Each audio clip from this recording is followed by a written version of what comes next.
Hello বন্ধুরা, দেখো আজকে একটা অন্য রেসিপি করছি, বুঝেছো? কিন্তু আজকে ভেটকি মাছ, কিন্তু আজকে হলো ভোলা ভেটকি।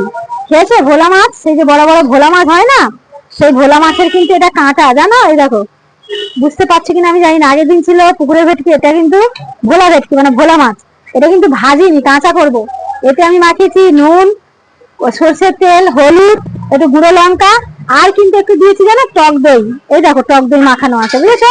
এটা কিন্তু আমি কাঁচা বানাবো। আর এখানে কিন্তু দেখো পেঁয়াজ, আমি শুধু কোনো ফোড়ন দিইনি, ওই জন্য আমি আগে পেঁয়াজ লাল করে দেখাচ্ছি, লং ভিডিও হয়ে যায় বলে। এই দেখুন পেঁয়াজ আমার লাল হয়ে গেছে। এবার আমি দেবো আদা রসুনের পেস্ট, যেহেতু কাঁচা আমি করব, ওই জন্য আমি 2 চামচ আদা রসুনের পেস্ট দিলাম, বুঝেছেন? 2 চামচ দিয়ে দিলাম আদা রসুনের পেস্ট, দিয়ে এটাকে একটু ভেজে নেবো।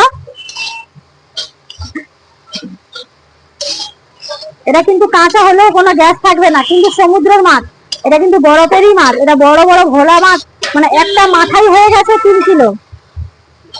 একটা বড় মাথা নিয়েছি, এটা হয়েছে মাত্র 3 কিলো। দেখেন, কিন্তু আরো বেশি আছে আমার এটা মাথাটা। আগের দিন করেছি, সবাই ভালো লেগেছে, যেন আবার আজকে করছি। এই যে ভোলা ভেটকি, ভোলা মাছ ভেটকি করেছি, এটা কিন্তু দারুণ লাগে। দেখেন লেজেটাই দেখেছেন। এবার কিন্তু দেখুন আদা রসুনটা একটু ভেজে নিয়ে দেখাচ্ছি। আচ্ছা, এই দেখুন এবার আমি লঙ্কার গুঁড়ো দেবো। এটা কিন্তু লঙ্কা গুঁড়ো দিতেই হয়, বুঝেছেন? এই দেখেন লঙ্কা গুঁড়ো, এটা মিনিমাম 2 থেকে 2.5 চামচ আমি লঙ্কা গুঁড়ো দিয়ে দিলাম। আর এই যে হলুদ গুঁড়ো, এটাও 2 চামচ দিলাম, কেননা ওটা মাখানো আছে। এটা দিয়ে আমি ভালো করে কষিয়ে নেবো। আর সেরকম কিছু দেবো না, কিন্তু একটু গোলমরিচ দিলে ভালো হতো, গোলমরিচটা আজকে আনা হয়নি আমার। এই দেখুন, এবার এটা ভালো করে সুন্দর করে একটু কষিয়ে নেবো। আর কাঁচা লঙ্কা দেবো, কটা কাঁচা লঙ্কা আমি এখন গোটা ফেলে দিলাম। আরো কাঁচা লঙ্কা দেবো আমার আছে, একটু ভালো করে একটু কষিয়ে নিতে হবে। আদা রসুনের পেস্টের গন্ধ বেরোবে। দেখতে থাকুন। দেখেছেন বন্ধুরা, মশলা কিন্তু আমার ফাটাফাটি কষা হয়ে গেছে, একদম সুন্দর ভাজা হয়ে গেছে। দেখেন মশলা দারুণ ভাজা হয়ে গেছে। হ্যাঁ, ভাজা হয়ে গেছে। তো এবার আমি কি দেবো জানেন? আমি এবার মাছটা দেবো। মাছটা দাও, মাছটা ঢেলে দাও। দেখেন দই মাখানো মাছের কাঁটাটা আমি ঢেলে দিলাম। কেন এটা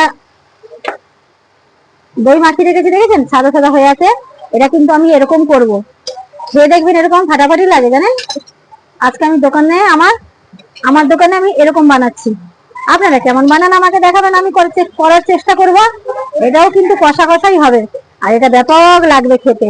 যা লাগবে না, একদম দারুণ দুর্দান্ত, জানেন, ফাটাফাটি লাগবে। এবার এইটাকে এরকম ভালো করে কষতে হবে। এবার এই যে কষবো, এই টমেটো আর এই কাঁচা লঙ্কা আমি সব দিয়ে দেবো, দিয়ে কষাবো, বুঝেছেন? দেখেছেন মেন জিনিসটা দিতে আমি ভুলে যাচ্ছি কষা কষা করতে করতে। এই দেখেন, সে হলো মেন হলো লবণ। এটা না দিলে কিন্তু জিভে টেস্ট আসবে না, খেতেও ভালো লাগবে না। কষতে কষতে দেখেন হয়ে গেল। এটা কিন্তু ফাটাফাটি লাগে, একদম ফাটাফাটি লাগে, দারুণ লাগে। দেখেন, ভালো বন্ধুরা, দেখেছেন পুরো রেডি। এবার ধনে পাতাটা আমি ওপরে ছড়িয়ে দেবো। আমার কিন্তু রেডি রেডি, দেখেন, দেখেছেন একদম সব ফাটাফাটি হয়ে গেছে। এই দেখেন, দেখেছেন, দেখেন আমার কাঁটা চচ্চড়ি পুরো ভাবে একদম খাবেন তো চলে আসুন। এই দেখেন একদম রেডি। এটা কিন্তু কাঁচা করলাম, বুঝেছেন? কাঁচা মাছের কিন্তু করলাম, দারুণ খেতে, খাবেন তো সবাই চলে আসুন। আর এই বলে শেষ করলাম, সবাইকে টাটা, সবাই ভালো থাকেন, সঙ্গে থাকেন। আমার রেসিপি রেডি, আবার সঙ্গে থাকুন। কালকে আবার কি দেখাতে পারি দেখি।